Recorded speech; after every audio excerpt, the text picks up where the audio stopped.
Hey guys, today I want to share 3 ideas that should help you shave down the amount of time that you spend evaluating student papers while still giving great feedback to your students. So the first thing is, let's not mark every single teeny tiny thing that's wrong on a student's paper. I say you should, find the 3 most important things and focus on those. Or, the 5 most important things, the things that you've really covered in class that you want kids to really pay attention to. Mark those things and then move on. It can be really overwhelming for a student, especially somebody who's an uncertain writer, to get a paper back that's just smeared in bloody red ink. And so I found that students tend to kind of emotionally shut down in that moment instead of being able to absorb all the really great constructive feedback that we want to give them.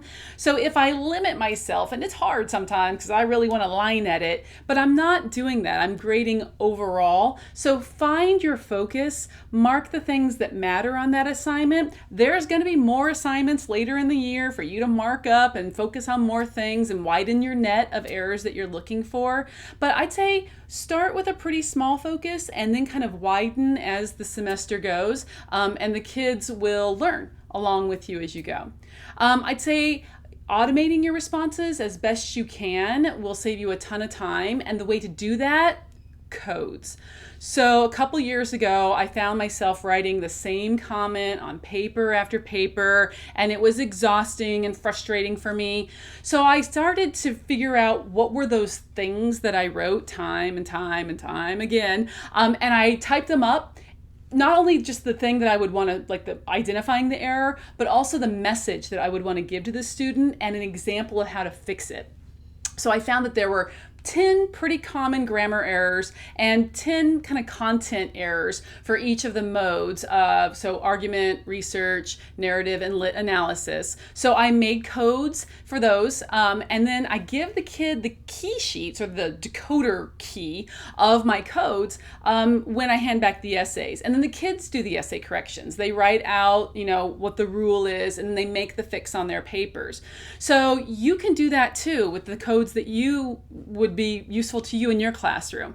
So I've actually made my codes available in the product description. You can find a link to that, but you don't need my codes, although I've done a ton of work for you there if you want them. But you could just make up your own. Whatever you do, use codes. It's going to save you a ton of time. Your wrist won't hurt so much, and you will be pretty snappy in handing those papers back.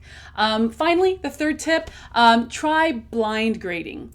By blind grading, I mean don't have the kids put their names at the tops of their paper. Instead, just have them use their ID numbers. So when the ID number is there, I find that I zip through the papers almost twice as fast than if the kid's name is on the paper. Because I'm not sort of thinking about that student individually, it really is just about the work, like what's on the page. It's not about my relationship with that kid or, all those sorts of things that kind of run through your mind. It's really just about the work. And I've automated my codes, so I really am just complimenting and then catching consistent mistakes that I'm on the prowl for. I have used these 3 tips and tons of others that are in that product description link. And by using those and memorizing the codes, I'm now down to 5 minutes of paper. I can zip through a stack. And in fact, I always get my students' papers returned to them within 5 school days.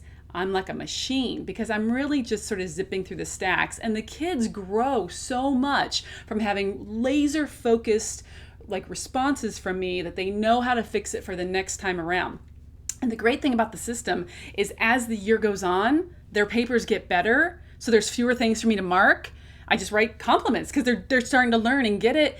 And then I'm even faster in getting the papers back to them. So whatever you do, you got to find a way to tame that paper load monster. Find something that works for you. Check me out at laurarandazzo.com. I have lots of other creative writing ideas and solutions there for you.